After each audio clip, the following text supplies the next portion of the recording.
So why aren't you getting asked out on that second date?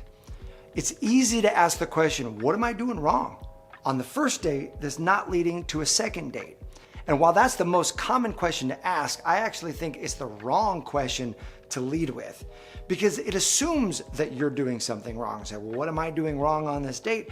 When what if the two of you really just aren't a good match for one another? It's like saying, what's wrong with this key just because it doesn't open this door? Well, there might not be anything wrong with the key. It's just that key and that lock aren't a match. There is a door that is going to open for that key.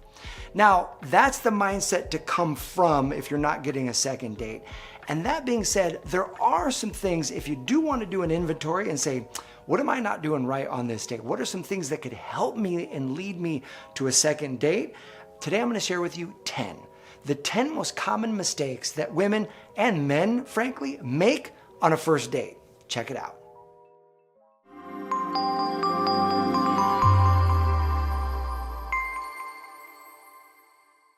Hey there, this is Matt Boggs, and I am the founder of the Love and Relationships division here at the Brave Thinking Institute, where our mission is empowering people to create and live a life they love, and that includes your love life. So if you like this video, I encourage you to click the subscribe button and click that little bell, because every week we bring you videos to empower you in your love life.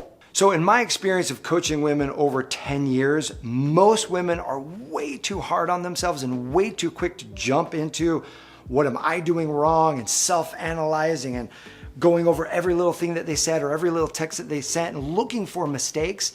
And so I want to kick off this video by letting you know that it is really hard to screw up the right thing. And so most of the time it's that the two of you are not a good fit together. And that's okay. It's not that he's doing something wrong or you're doing something wrong. It's just that it's not a right fit.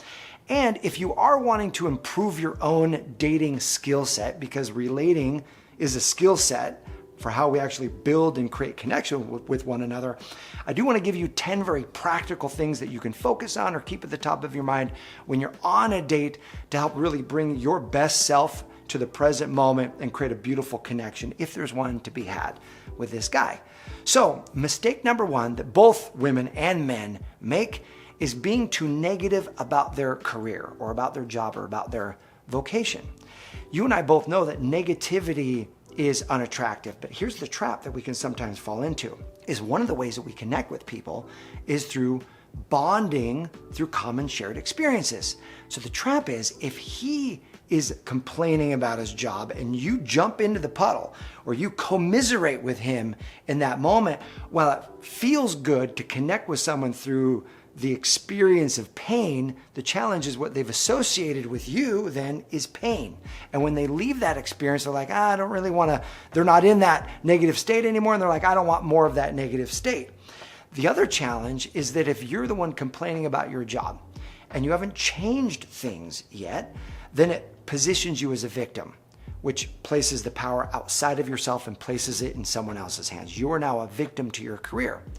I remember a buddy of mine was dating this girl and we go on these double dates together. Every time we went out with this woman, she would complain about her job and how stressful it was and how many hours she was working and how underpaid she was. And the first couple of times we're like, oh, that kind of sucks. And we change the topic and move on. The third time she was complaining about it. And I was like, why don't you just change your job? And she got all defensive and she got all angry, like, I can't change my job and I've worked there 4 years and they're paying for my master's degree. And it was like, whoa. And what did that represent? That represented that she's got a victim mentality. She is a victim to the circumstance, a circumstance she agreed to and co-created. And that is not attractive at all. When you're looking for a partner, you're looking for a partner, and quite frankly, your man is looking for a woman who is empowered, who is not a victim to her circumstances, but is co-creating her world and co-creating something beautiful. So just notice the amount of complaining that might be happening on the date and refrain from too much commiseration on that first date. Here is mistake number two. And self-admittedly, this is one that I fell into a lot when I was dating. And mistake number two is asking DATERVIEW questions. Daterview questions are where you are like grilling the person, like you are interviewing them to try to figure out, is this the one? Is this your person? Is this going to be the person you're going to spend the rest of your life with? Because you don't want to waste your time. You've been single for so long. You've been dating forever. You're like, let's just get this over with, the dating process, and let's get into a relationship.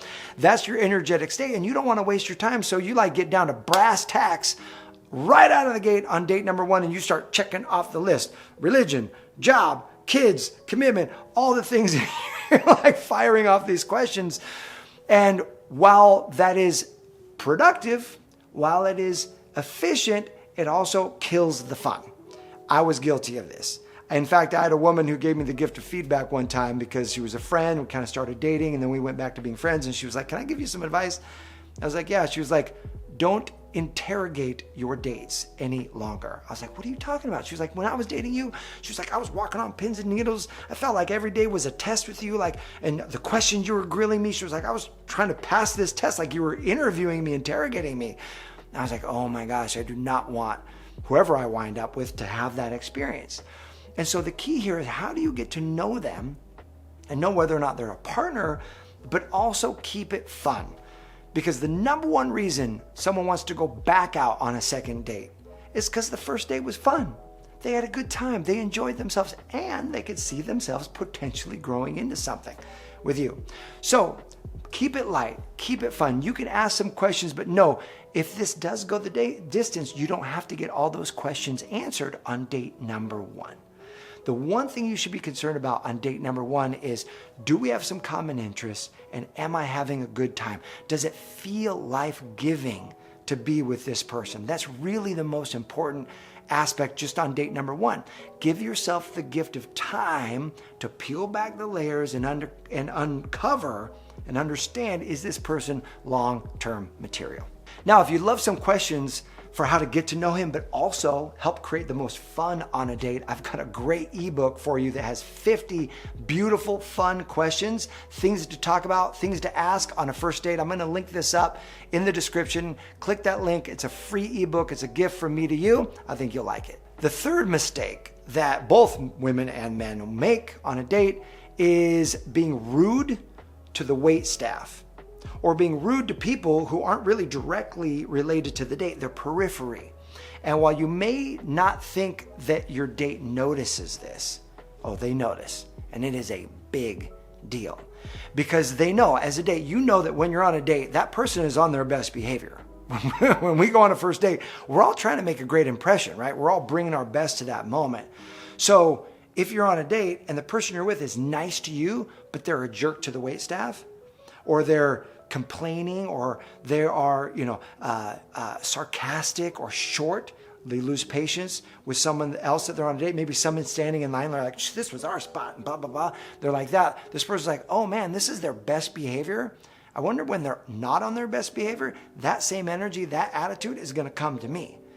But conversely, the opposite is true. When you're generous to people that are in the periphery on your date, when you are kind to them, when you take notice of them, you lift them up, that has the equal and opposite uplifting effect for your partner. Like, wow, look how generous, patient, kind this person is. Wow, I want that in my life. I want that kind of person to be the one that I'm having a relationship with, because those qualities feel really good. So you've got a beautiful opportunity to demonstrate what it's like to be with you in a relationship, not by how you treat the partner or the person, but by how you treat everybody else on that date. And the fourth mistake that we tend to make on first dates, and in fact, there was a study done and 49% of people said that this mistake was a conversation killer, and it is talking about your ex. Now, I know we've all done it. Every one of us talked about our ex, and especially if you're hung up on your ex, you still kind of like them, and you're like, and you talk about that ex, they can feel that energy coming through. Or worse yet, if you're resentful, pissed off about your ex, bringing that up never helps the conversation. Just know that. Rule of thumb, do not talk about your exes. If there's something that you want to bring up, talk about it later. If your person you're on the first date with talks about their ex, let them know, say, we got lots of time to talk about our exes. I'm way more interested in you. Tell me about you. And just shift the conversation like that. Because here's what happens. When someone starts talking about their ex, and specifically if you're describing your ex, I don't care if you dated 3 guys and they were all narcissistic. Every one of them was selfish and a jerk. If you start describing a pattern of men as selfish, jerk, narcissists, then what happens is it actually makes you look like you're judgmental. It makes you look like the victim. It makes you look like you've got a bad sense of judgment because you've attracted all these guys. And that is not attractive to your partner, the person that you're on a date with. So as a general rule of thumb, do not talk about the ex. If you want to bring up standards and boundaries, just simply say, these are my standards. This is the kind of guy I'm looking for, and keep it forward focused. And it's going to serve both of you a whole lot better. Mistake number 5. And this is a tough one, man. This one is one that's really easy to slip into, and it's trying too hard. Here's what's human. What's human is you want things to work out.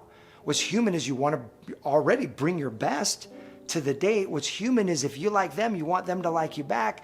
And so it can be very easy with the wrong mindset to slip into the trying too hard phase. In fact, I was actually on a coaching call earlier this morning with one of the women in my Manifest Your Man program. And she was saying how she was describing how she was never getting asked out for a second date. She's gone on 4 first dates and she's not being asked out on a second date. And I said, well, tell me what's going on for you. And she was like, well, if I'm on a date with a guy who's really intellectual and he's really smart, I try to bring him over here and help him have fun. And if I'm on a guy who's just kind of keeping it surface level, I try to bring the conversation over here and have him go deep. And I was like, so at the end of your date, how are you feeling? And she was like, I'm exhausted. I'm exhausted at the end of my dates. And I was like, yeah, well, I think the reason you're exhausted at the end of your days, does it feel like you might be trying too hard? And she leaned back in her chair and she was like, oh my gosh, that's exactly what it is. I'm trying way too hard. And I said, what are you trying hard to accomplish? And she was like, I'm trying hard to make it fun for myself because I want to have a good time. And the truth is, I want him to have a good time. I'm trying hard to help him have a good time as well. I said, here's what's great. The mindset shift is your job is not to make him have a good time. No, your job on a date is to assess how good of a time are you having with this person from your core, from home base. You see, when we get off center, we get out of our home base, we chase people. We try to get them to like us. We get over interested in them. You know, they say they like pizza and you're like, oh, I love pizza too. You know, they say they breathe air and you're like, you breathe air? How out of coincidence? I breathe air too. You go over the top. And I know you're not saying that, but you go over the top energetically to try to get them to like you. You get off balance. Number 1, that's unattractive. Number 2, it looks desperate. But number 3, it's exhausting. So instead, use this mindset. Sit back on a date. Notice your own energy. Come from your own center, your core, your home base, and say, do you like this person? Are they willing to invest and make it fun? And here's what's interesting. When you actually create space for the masculine energy to step in and create the fun and bring the joy and create the experience, and then you respond to that in a positive way where you're having a good time, that's actually the best dynamic for building attraction. And guess what? It's a whole lot less effort on your part. So test that out and see if you don't have some increased results.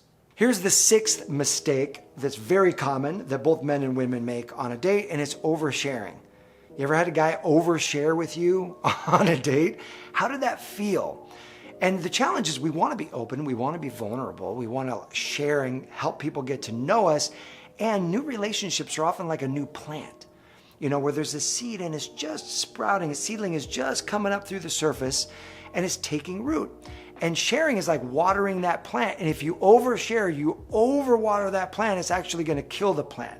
Where a little seedling doesn't need as much water as a giant oak tree does. Right? And as the relationship grows, you can share more and more. And so in the beginning, you're sharing the kind of information that is appropriate for a first date, for them to get to know your values and to get to know your common interests, to see, do I align with this person? And I would also say your vision for what it is that you want. But the deep, dark secrets of the past, you can wait until that relationship has enough roots to actually absorb that amount of watering or sharing, so to speak. So how do you know when it's appropriate to share? Here's a great way to know. When he's earned the trust with you, both in terms of time spent with you and honoring agreements so that you know without a shadow of a doubt that he's going to protect your heart with this information, that he's going to cherish what it is that you're saying, and he's going to respect what it is that you're sharing about your past or whatever it is that you're being vulnerable about. When you know that without a shadow of a doubt, then it's time to share that information. And even then it can be scary to share, but sharing that when you have a strong foundation is actually what helps the relationship go deep. But just know you don't have to do that right away. In fact, it's better to keep it lighter in the beginning and then go deeper later on. And mistake number 7 is for those of you who are really passionate, those of you who have really strong beliefs. It is, like myself, lecturing about our beliefs. And lecturing is the key word here. It doesn't mean you don't share about your beliefs, but it's easy for those of us who are really passionate and those of us who believe strongly in a certain thing to lecture about our beliefs. And here's where you know where you're sharing versus lecturing. When you notice you're dominating the conversation, when you notice your emotional intensity increasing, when you notice your own patience or acceptance for an opposing view gets diminished, that's when you start lecturing. Relationships, especially in the beginning, it's okay to have opposing views when you accept that each party has the right to have an opposing view. But if you notice that you're in convincing energy, take it a notch down. And know you've got lots of time to explore the possibilities with this person.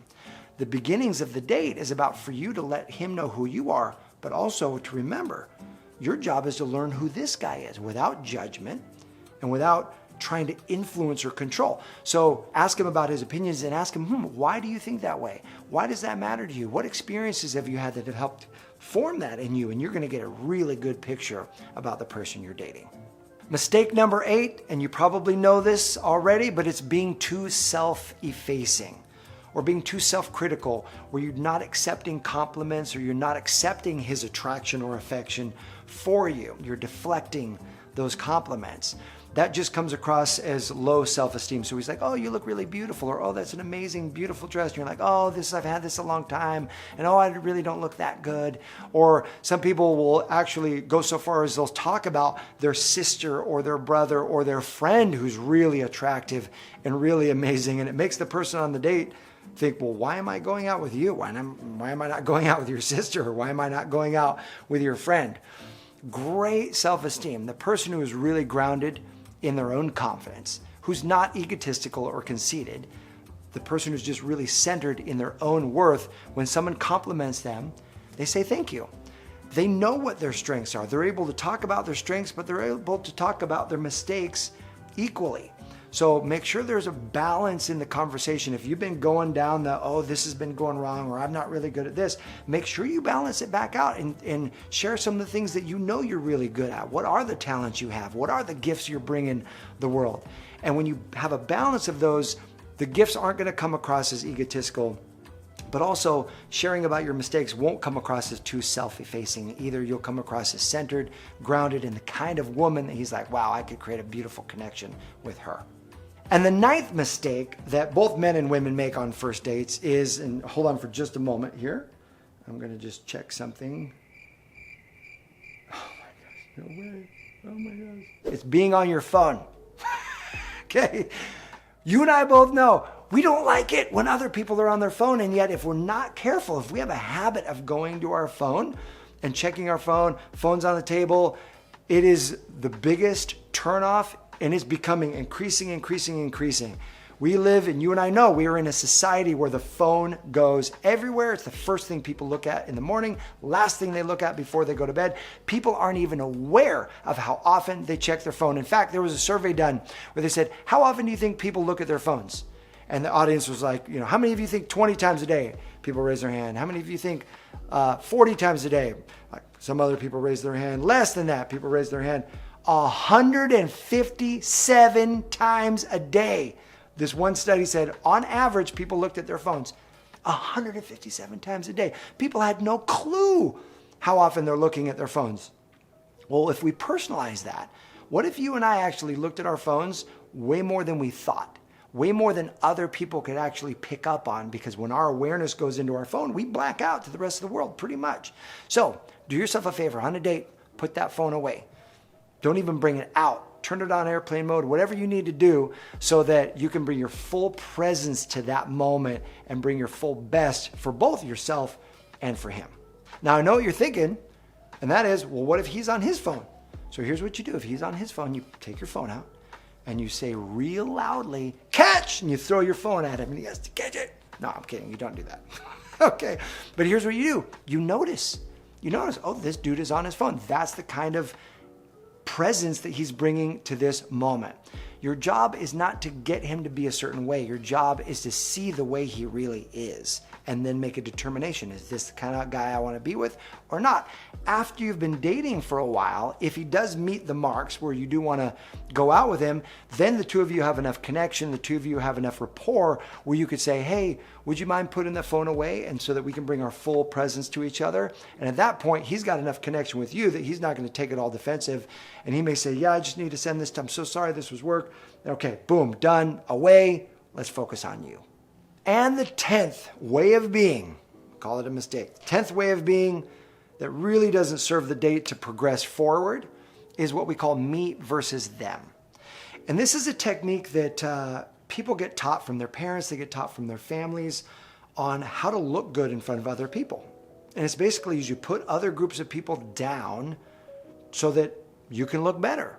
And so some people call this the pick me girl, where they're like, I'm not like those other girls who, they can't just walk out without, like a girl walks by with her fully done makeup and fully decked out and all of that. And so you put her down. You're like, I don't like that, where people have to get all dressed up and have to get all dolled up just to go out. Why can't they just go out with no makeup or whatever? And you put someone else down, and really, essence, it's lifting yourself up.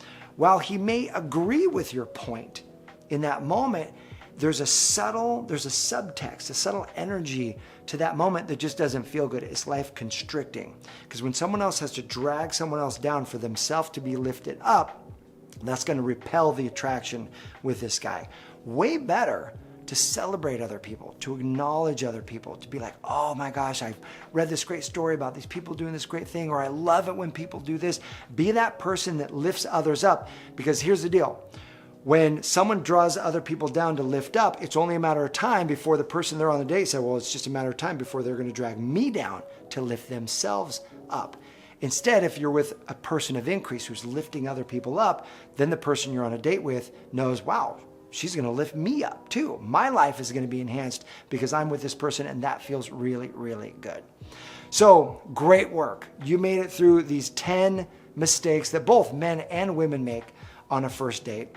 And I just want to remind you, these are just guidelines. These are things to not judge yourself by, not feel bad about, but just guidelines that can help you create, number one, you being your best self on the date, but number two, you identifying is the person you're on a date with, someone that you want to continue forward with.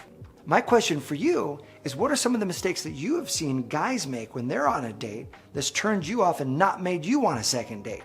Go ahead and post those in the comment section below. It's going to be an amazing conversation. I appreciate you. Thanks for watching, and I'll see you soon.